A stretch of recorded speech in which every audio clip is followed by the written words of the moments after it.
Hi hello ನಮಸ್ಕಾರ ಸ್ನೇಹಿತರೆ. ಏನಪ್ಪ ಇದು ಭಾನುಮತಿಯ ಜೀವನೇ ಹೊರಟೋಗ್ತದ್ಯಾ ಕೊನೆಗೂ ಮಾಡಿದ್ದನ್ನು ಮಹಾರಾಯ ಮಾಡಿರೋ ತಪ್ಪಿಗೆ ಲೆಕ್ಕ ಚುಕ್ತಾ ಮಾಡೋ ಸಮಯ ಬಂದೇ ಬಿಡ್ತು. ಯಾರಂದಾನೂ ಈ ಕಡೆ ಭಾನುಮತಿಗೆ ಎಂದು ತೊಂದರೆ ಆಗ್ತಿಲ್ಲ. ತನ್ನ ಮಗ ಅವಳ ಮಗನೇ ಅವಳಿಗೆ ಹಣೆ ಬರ ಬರೀತಿದ್ದಾನೆ ಅಂತ ಹೇಳ್ಬೋದು. ಅವರ ಮಗನೇ ಭಾನುಮತಿಗೆ ಚೂರಿ ಹಾಕ್ತಿದ್ದಾನೆ, ಭಾನುಮತಿಯ ಸಾವಿಗೆ ಕಾರಣ ಆಗ್ತಿದ್ದಾನೆ, ತನ್ನ ತಾಯಿಯನ್ನ ತಾನೇ ಕೊಲ್ತಿದ್ದಾನೆ. ಅಮ್ಮನಂತೆ ಮಗ, ಆದ್ರೆ ಅಮ್ಮ ತನ್ನ ಮಕ್ಕಳಿಗೆ ಎಂದೂ ಕೂಡ ದ್ರೋಹ ಬಗೆಲಿಲ್ಲ. ಆದ್ರೆ ಅಮ್ಮ ಹೋಗೋ ದಾರಿಯಲ್ಲೇ ಹೋದ ಕಿರಣ್ ಅಮ್ಮಂಗಿಂತ ಒಂದು ಪಟ್ಟು ಜಾಸ್ತಿನೇ ಕೆಟ್ಟವನಾಗಿ ಅಮ್ಮಂಗೆ ಚೂರಿ ಹಾಕೋಕೆ ನಿಂತ್ಬಿಟ್ಟ. ಇಷ್ಟು ದಿನ ಅಮ್ಮ ಮತ್ತೊಬ್ರನ್ನ ಹಾಳು ಮಾಡಿ ಮತ್ತೊಬ್ರಿಗೆ ಚೂರಿ ಹಾಕಿ ತನ್ನ ಮಕ್ಕಳನ್ನ ಉದ್ಧಾರ ಮಾಡೋಕೆ ನೋಡಿದ್ರು. ಆದರೆ ಇವತ್ತು ಅವರ ಮಗ ಅಮ್ಮನಿಗೆ ಚೂರಿ ಹಾಕಿ ತನ್ನ ಉದ್ಧಾರ ಮಾಡ್ಕೊಳಕ್ ಹೋದ. ಅಮ್ಮನ ಬುದ್ಧಿನೇ ಕಲ್ತ, ಅಮ್ಮ ಹೇಳ್ಕೊಟ್ಟ ಪಾಠನೇ ಕಲ್ತು ಫೈನಲಿ ಗುರುಗೆ ಶಿಷ್ಯ ತಿರುಮಂತ್ರ ಹಾಕೋ ರೀತಿ ಅಮ್ಮಂಗೆ ತಿರುಗಿ ಬಿದ್ದು ಸಾವನ್ನ ತೋರಿಸ್ತದಾನೆ. ಇದು ಒಂದು ಬಿಗ್ ಶಾಕ್ ಅಂತಾನೆ ಹೇಳ್ಬಹುದು. ಹಾಗಿದ್ರೆ ಭಾನುಮತಿಯ ಪ್ರಾಣ ಮಗ ಕಿರಣ್ನಿಂದಾನೇ ಹೊರಟು ಹೋಗುತ್ತಾ, ಅಥವಾ ಭಾನುಮತಿ ಸಾಯೋದ್ರ ಒಳಗಡೆ ವಿಜಯ ಪ್ರೀತಿ ಏನು ಅನ್ನೋ ಸತ್ಯ ಗೊತ್ತಾಗುತ್ತಾ? ಪಾಪ ಕೂಪಕ್ಕೆ ಸಿಕ್ಕಾಕೊಂಡಂತ ಭಾನುಮತಿಗೆ ತಾನು ಮಾಡಿರೋ ಪಾಪ ಎಲ್ಲವೂ ಕೂಡ ಕಣ್ಮುಂದೆ ಬಂದು ಅವಳ ಮಾಡಿರೋ ಪಾಪಕ್ಕೆ ಅವಳು ಪಶ್ಚಾತ್ತಾಪ ಪಡ್ತಾಳ. ಪ್ರಾಯಶ್ಚಿತ್ತ ಏನು ಅನುಭವಿಸ್ತಿದ್ದಾರೆ, ಆದರೆ ಪಶ್ಚಾತ್ತಾಪ ಪಡ್ತಾರ. ಪಶ್ಚಾತ್ತಾಪ ಪಟ್ಟಾಗ ಮಾತ್ರ ಆ ಪಾಪ ಕೂಪಗಳಿಗೆ ಮುಕ್ತಿ ಅಂತ ಹೇಳ್ಬಹುದು. ಹಾಗಿದ್ರೆ ಭಾನುಮತಿಗೆ ಕಣ್ತರದು ತಾನೇ ತನ್ನ ತಪ್ಪನ್ನ ಒಪ್ಕೊಂಡು ಒಳ್ಳೆಯವರಾಗಿ ಜೈಲ್ಗೆ ಹೋಗ್ತಾರ. ಈ ಕಡೆ ಮಗ ನಿಂದ ಪಾಠ ಕಲಿತಾರ ಭಾನುಮತಿ. ಹಾಗಿದ್ರೆ ರಿಯಲ್ ಲೆಸನ್ನ ಹೇಳ್ಕೊಡೋದು ಬೇರೆ ಯಾರೂ ಅಲ್ಲ, ಅವರ ಮಗ ಕಿರಣ್ ಅಂತ ಹೇಳ್ಬೋದು. ಹಾಗಿದ್ರೆ ಆಗಿದ್ದೇನಪ್ಪ, ಆಗ್ತಿರುವುದೇನಪ್ಪ, ಇದು ಎಲ್ಲವನ್ನ ಕೂಡ ತಿಳ್ಕೊಬೇಕು ಅಂದರೆ ಈಗಲೇ ನಮ್ಮ ಈ ಚಾನಲ್ನ ಸಬ್ಸ್ಕ್ರೈಬ್ ಮಾಡಿ, ಹಾಗೆ ಈ ಒಂದು ವಿಡಿಯೋವನ್ನು ಪೂರ್ತಿಯಾಗಿ ನೋಡಿ.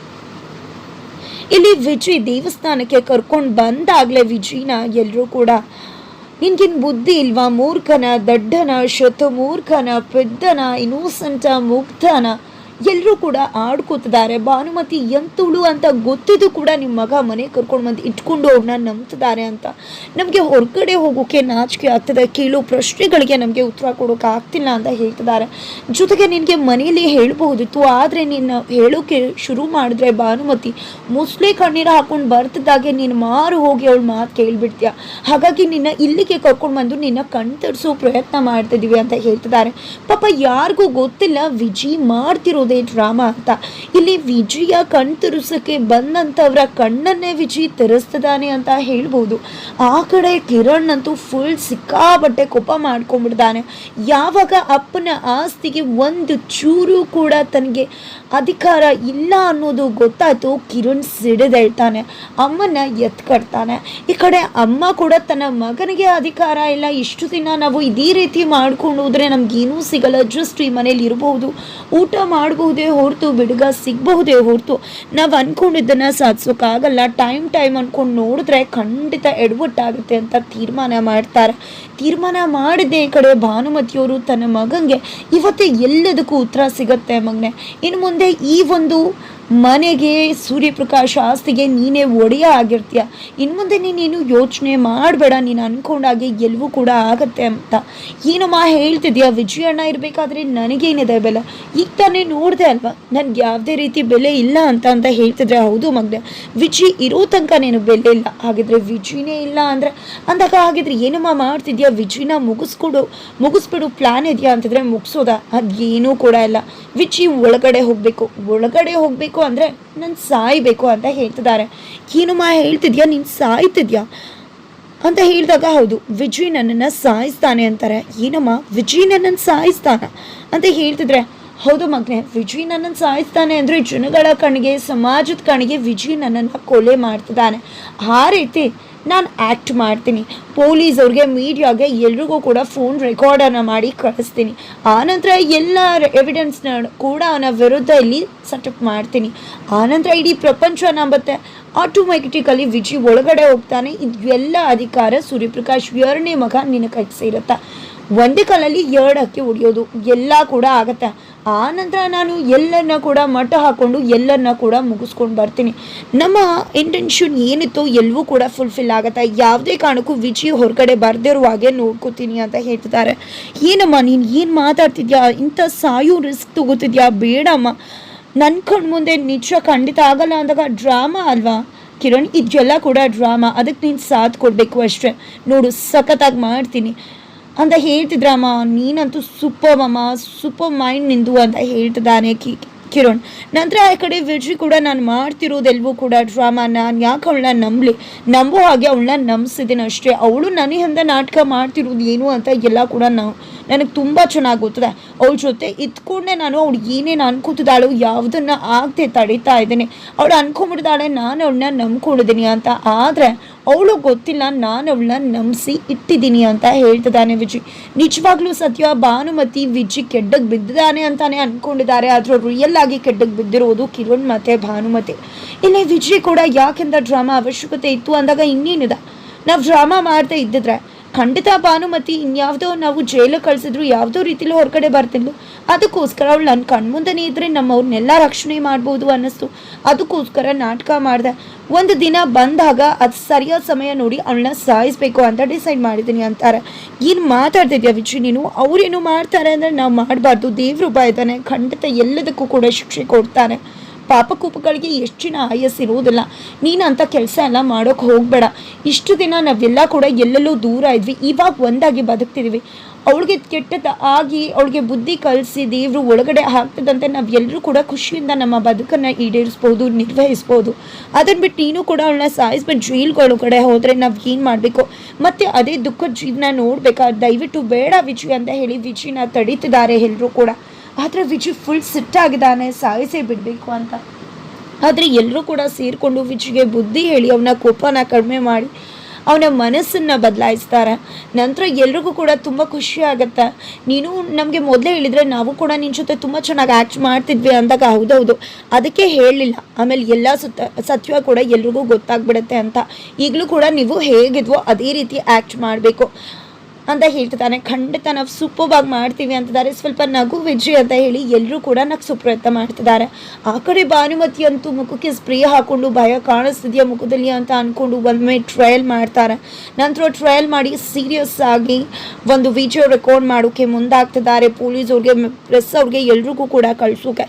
ನಂತರ ಈ ಕಡೆ ಕಿರಣ್ ಹೊರಗಡೆ ಹೋಗಿ ನೀನು ದಬ್ಬ ಅಂತ ಬಾಗ್ಲು ತಟ್ತಾ ಇರು, ಆದರೆ ನಾನು ವಿಜಿ ಅಂತ ಹೇಳಿ ನನ್ನ ಡ್ರಾಮಾನ ಶುರು ಮಾಡ್ತೀನಿ ಅಂತ ಹೇಳಿ ಈ ಕಡೆ ಹೊರಗಡೆ ಹೋಗಿ ಕಿರಣ್ ಬಾಗ್ಲ ತಟ್ತಿದ್ದಾಗ ಈ ಕಡೆ ಭಾನುಮತಿ ತುಂಬ ಪ್ಯಾನಿಕ್ ಆಗಿರೋ ಥರ, ಹೆದರ್ಕೊಂಡಿರೋ ಥರ, ದಯವಿಟ್ಟು ಪೊಲೀಸ್ ಇನ್ಸ್ಪೆಕ್ಟರ್ ವಿಜಿ ನನ್ನ ಮಗ, ನಾನು ಬೆಳೆಸಿದ ಮಗ ನನ್ನ ಬಗ್ಗೆ ತಪ್ಪು ತಿಳ್ಕೊಂಡಿದ್ದಾನೆ, ನನ್ನ ತಪ್ಪು ತಿಳ್ಕೊಂಡು ನನ್ನೇ ಕೊಲ್ಲೋಗಿ ಬರ್ತಿದ್ದಾನೆ, ನಮ್ಸಿ ನನ್ನ ಈ ಮನೆಗೆ ಕರ್ಕೊಂಡು ಬಂದ, ದಯವಿಟ್ಟು ನನ್ನನ್ನು ಬಂದು ಕಾಪಾಡಿ, ಇಲ್ಲಾಂದರೆ ನನ್ನನ್ನು ಸಾಯಿಸ್ಬಿಡ್ತಾನೆ, ನನಗೆ ಆಲ್ರೆಡಿ ಚೂರಿ ಹಾಕಿದ್ದಾನೆ, ದಯವಿಟ್ಟು ನೀವೇ ನನ್ನನ್ನು ಕಾಪಾಡಬೇಕು ಅಂತ ಹೇಳ್ತಿದ್ದಾರೆ. ಅಲ್ಲಿ ದಬ್ಬ ಸೌಂಡ್ ಆಗ್ತಿದೆ. ಬೇಡ ವಿಜಯ್ ನಾನು ತಪ್ಪು ಮಾಡಿಲ್ಲ ಕಣು, ನಿಂಗೆ ಇಷ್ಟ ಇಲ್ಲ ಅಂದರೆ ಹೇಳ್ಬಿಡು, ಯಾವುದೇ ಕಾರಣಕ್ಕೂ ನಾನಂತೂ ಈ ಮನೇಲಿ ಇರೋದಿಲ್ಲ, ಆದರೆ ದಯವಿಟ್ಟು ನನ್ನನ್ನು ಕೊಲ್ಲಬೇಡ, ಸಾಯಿಸಬೇಡ ಅಂತ ಹೇಳ್ತಿದ್ದಾರೆ. ದಯವಿಟ್ಟು ನೀವು ಪ್ರೆಸ್ ಅವ್ರು ಎಲ್ಲರೂ ಕೂಡ ಬಂದು ನನ್ನನ್ನು ನೀವೇ ಸೇವ್ ಮಾಡಬೇಕು ಅಂತ ಹೇಳ್ತಿದ್ದಾರೆ. ಅಷ್ಟರಲ್ಲಿ ಈ ಕಡೆ ಹಾಗೆ ಪ್ರಜ್ಞೆ ತಪ್ಪು ರೀತಿ ಮಾಡಿ ವಿಜುನ ಸೆಂಡ್ ಮಾಡಿ ಡ್ರಾಮಾ ಸ್ಟಾಪ್ ಮಾಡ್ತಾರೆ. ಅಮ್ಮ ಡೋರ್ ಓಪನ್ ಮಾಡಮ್ಮ ಅಂತದಾಗೆ ಡೋರ್ ಓಪನ್ ಮಾಡ್ತಾರೆ. ಹೇಗಿತ್ತು ಅಂದಾಗ ಅಮ್ಮ ಸೂಪರ್ ಅಮ್ಮ, ನಿನ್ನ ಆ್ಯಕ್ಟಿಂಗ್ ಅಂತೂ ನಿನ್ನ ಮೀರ್ಸೋರೆ ಯಾರೂ ಇಲ್ಲ ಅಂತ ಹೇಳ್ತಿದ್ದಾರೆ. ಈಗ ನೋಡು ಎಲ್ಲರಿಗೂ ಕೂಡ ಮೆಸೇಜ್ ಹೋಗಿದೆ. ಈಗ ಅವ್ರು ಬರ್ತಿದ್ದಾಗೆ ಎಲ್ಲ ಕೂಡ ರೆಡಿ ಆಗಿರಬೇಕು. ವಿಜಿನನ್ನು ಸಾಯಿಸಿದಾನೆ ಅನ್ನೋದು ಗೊತ್ತಾಗಬೇಕು, ಸಾಯಿಸೋರು ಪ್ರಯತ್ನ ಮಾಡ್ತಿದ್ದಾನೆ ಅಂತ. ಹಾಗಾಗಿ ಅವನ್ನ ಜೈಲ್ ಹಾಕ್ತಾರೆ. ಆನಂತರ ಅವ್ನು ಯಾವುದೇ ಕಾರಣಕ್ಕೂ ಹೊರಗಡೆ ಬರ್ತಿರೋ ರೀತಿ ನಾವು ನೋಡ್ಕೋಬೇಕು ಅಂತಿದ್ದಾರೆ. ಖಂಡಿತ ಅಮ್ಮ ಅಂತ ಹೇಳಿ ಚಾಕುನೇ ತೆಗೆದುಬಿಡ್ತಾನೆ ಕಿರಣ್. ಏನು ಇದು ಈ ರೀತಿ ಇದೆ ಚಾಕು ಅಂತ ಹೇಳ್ತಿದ್ರೆ, ಹೌದಮ್ಮ ಈ ರೀತಿ ಇದೆ ಚಾಕು ಅಂತ ಹೇಳ್ತಿದ್ರೆ ಈ ಕಡೆ ಭಾನುಮತಿ ಅವ್ರಿಗೆ ಗಾಬರಿ ಆಗ್ತದೆ. ಏನೋ ಮಾಡೋಕ್ಕೆ ಹೊರಡ್ತಿದ್ದಾನೆ ಅನ್ನೋ ಸುಳಿವು ಅವ್ರಿಗೆ ಸಿಗ್ತದೆ. ಏನು ಮಾಡ್ತಿದ್ಯೋ ಕಿರಣ್ ಅಂದಾಗ, ಹೌದಮ್ಮ ನಾನು ನಿಜವಾಗ್ಲೂ ನಿನ್ನ ಸಾಯಿಸೋಕೆ ಬಂದಿದ್ದೀನಿ ಅಮ್ಮ, ನೀನೇ ಪ್ಲ್ಯಾನ್ ಮಾಡಿ ಎಲ್ಲನೂ ಕೂಡ ನೀನೇ ನನಗೆ ಹೆಲ್ಪ್ ಮಾಡಿದ್ಯಾ. ನಾನು ಸಾಯಿಸಿದ್ರು ಕೂಡ ಎಲ್ಲ ಕೂಡ ವಿಜಿ ಮೇಲೆ ಹೋಗುತ್ತಾ, ಎಲ್ಲ ಕೂಡ ಸಲೀಸಾಗಿ ಕೆಲಸ ಮುಗಿಸಿಯುತ್ತಾ. ನಿಜ ಹೇಳಬೇಕು ಅಂದರೆ ಈ ಪ್ರಾಬ್ಲಮ್ ಎಲ್ಲ ಸಾಲ್ವ್ ಆಗೋದು ನೀನು ಸತ್ತಾಗ ಮಾತ್ರ. ಅದಕ್ಕೋಸ್ಕರ ನಿನ್ನ ಸಾಯಿಸಬೇಕು ಅಂತ ನಾನು ಡಿಸೈಡ್ ಮಾಡಿದ್ದೀನಿ ಅಂತಿದ್ದಾನೆ. ಏನು ಮಾಡ್ತಿದ್ಯಾ ಕಿರಣ್ ನೀನು, ನಾನು ನಿನ್ನ ಹೆತ್ತಮ್ಮ ಕಾಣೋ ಅಂದಾಗ, ಹೌದು ನೀನು ನನ್ನ ಹೆತ್ತಮ್ಮನೇ ಇರ್ಬೋದು, ನೀನೇ ಹೇಳ್ಕೊಟ್ಟಿರೋ ಪಾಠ. ನೀನು ಕಟ್ಕೊಂಡಿರೋ ಗಂಡನ ಸಾಯಿಸ್ಲಿಲ್ವಾ, ಈಗ ನಾನು ಅಮ್ಮನ ಸಾಯಿಸ್ತಿದ್ದೀನಿ ಅಷ್ಟೇ. ಅದರಲ್ಲಿ ಏನಿದೆ ವ್ಯತ್ಯಾಸ? ಈಗ ಅದೇನು ನನ್ನ ಮೇಲೂ ಬರಲ್ಲ ಅಲ್ವಾ, ನನಗೆ ಆಸ್ತಿ ಬೇಕು, ಅದನ್ನು ಬಿಟ್ಟರೆ ನಿನಗೋಸ್ಕರ ಯಾರೂ ಬರಲಿಲ್ಲ. ನನ್ನ ಪ್ರಾಬ್ಲಮ್ ಇತ್ತು, ದುಡ್ಡಿಸ್ಕೊಳ್ಳೋಕೆ ಅಷ್ಟೇ ಬಂದಿದ್ದು. ಆದರೆ ನೀನೇ ನನಗೆ ಹೆಲ್ಪ್ ಮಾಡಿದೆ, ತುಂಬಾ ಥ್ಯಾಂಕ್ಸ್ ಅಮ್ಮ ಅಂತ ಹೇಳಿ ಚೂರಿ ಹಾಕ್ಕೊಂಡು ಸಾರಿ ಅಮ್ಮ ಅಂತ ಹೇಳಿ ಚುಚ್ಚೆ ಬಿಡ್ತಾರೆ. ಭಾನುಮತಿ ನರಳಾಡ್ತಿದ್ದಾರೆ. ಫೈನಲಿ ಇಲ್ಲಿ ಕಿರಣ್ ಭಾನುಮತಿ ಹೇಳಿರೋ ನಾಟಕನ ನಿಜ ಮಾಡೋಕೆ ನೋಡ್ತಿದ್ರೆ ಅಲ್ಲಿ ದೇವಸ್ಥಾನದಿಂದ ವಿಜಿ ಕರ್ಕೊಂಡು ಎಲ್ಲರೂ ಕೂಡ ಬರ್ತಿದ್ದಾರೆ. ಆದರೆ ಇಲ್ಲಿ ಎಲ್ಲ ಆಪಾದನೆ ಕೂಡ ವಿಜಿ ಮೇಲೆ ಹೋಗ್ತದೆ. ಬಿಕಾಸ್ ಪೊಲೀಸರು, ಮೀಡಿಯಾ ಎಲ್ಲರೂ ಬರ್ತಾರೆ. ಈ ಕಡೆ ಭಾನುಮತಿ ಸ್ಥಿತಿ ನೋಡಿ ಎಲ್ಲರಿಗೂ ಗಾಬರಿ ಆಗಿದೆ, ಗೀತಾ, ವಿಜಿ ಎಲ್ಲರಿಗೂ ಕೂಡ. ಆದರೆ ಇಲ್ಲಿ ಕಿರಣ್ ಮಾತ್ರ ಅಣ್ಣನೇ ಸಾಯಿಸಿರುವುದು ಅಂತ ಹೇಳ್ತಾ ಈ ಕಡೆ ವಿಜಿನ ಪೊಲೀಸರು ಅರೆಸ್ಟ್ ಮಾಡ್ತಿದ್ದಾರೆ. ಈ ಕಡೆ ಭಾನುಮತಿ ಸೀರಿಯಸ್ ಆಗಿರೋ ಭಾನುಮತಿನ ಹಾಸ್ಪಿಟಲೈಸ್ ಮಾಡಿದ್ದಾರೆ. ಈ ಕಡೆ ತುಂಬಾ ಕ್ರಿಟಿಕಲ್ ಸಿಚುವೇಶನ್ ಅಲ್ಲಿದ್ದಾರೆ. ತುಂಬ ಸಿವಿಯರ್ ಡ್ಯಾಮೇಜ್ ಆಗಿದೆ ಭಾನುಮತಿಗೆ. ಹಾಗಿದ್ರೆ ಭಾನುಮತಿ ಪ್ರಜ್ಞೆ ಬಂದರೆ ವಿಜಿನ ಕಾಪಾಡೋದು ಖಂಡಿತ ಅವರೇ. ಜ್ಞಾನೋದಯ ಆಗೋ ಭಾನುಮತಿ ಫೈನಲಿ ಏನೆಲ್ಲ ಆಗಬಹುದು, ಈ ಕಡೆ ನಿಜವಾಗ್ಲೂ ಹಾಸ್ಪಿಟಲೈಸ್ ಮಾಡೋದು ಪೊಲೀಸವರ ವಿಜಿನ ಏನಾಗ್ತದೆ, ಯಾವ ರೀತಿ ವಿಜಿ ಲಾಕ್ ಆಗ್ತಾನೆ, ಯಾವ ರೀತಿ ಭಾನುಮತಿನೇ ಆಚೆ ತರ್ತಾರೆ, ಕತೆ ಹೇಗಂತ 3 ವರ್ಷಗಳ ಕತೆಗೆ 4 ವರ್ಷಗಳ ಕತೆಗೆ ಹೇಗೆ ಎಂಡಿಂಗ್ ಸಿಗುತ್ತೆ ಅದನ್ನು ತಿಳ್ಕೋಬೇಕು ಅಂದರೆ 15 ಡೇಸ್ವರೆಗೂ ಈ ಒಂದು ಸೀರಿಯಲ್ನ ಫಾಲೋ ಮಾಡಬೇಕಾಗತ್ತೆ. ಮುಂದಿನ ವಿಡಿಯೋಗೋಸ್ಕರ ನಮ್ಮ ಈ ಚಾನಲ್ನ ಸಬ್ಸ್ಕ್ರೈಬ್ ಮಾಡೋದು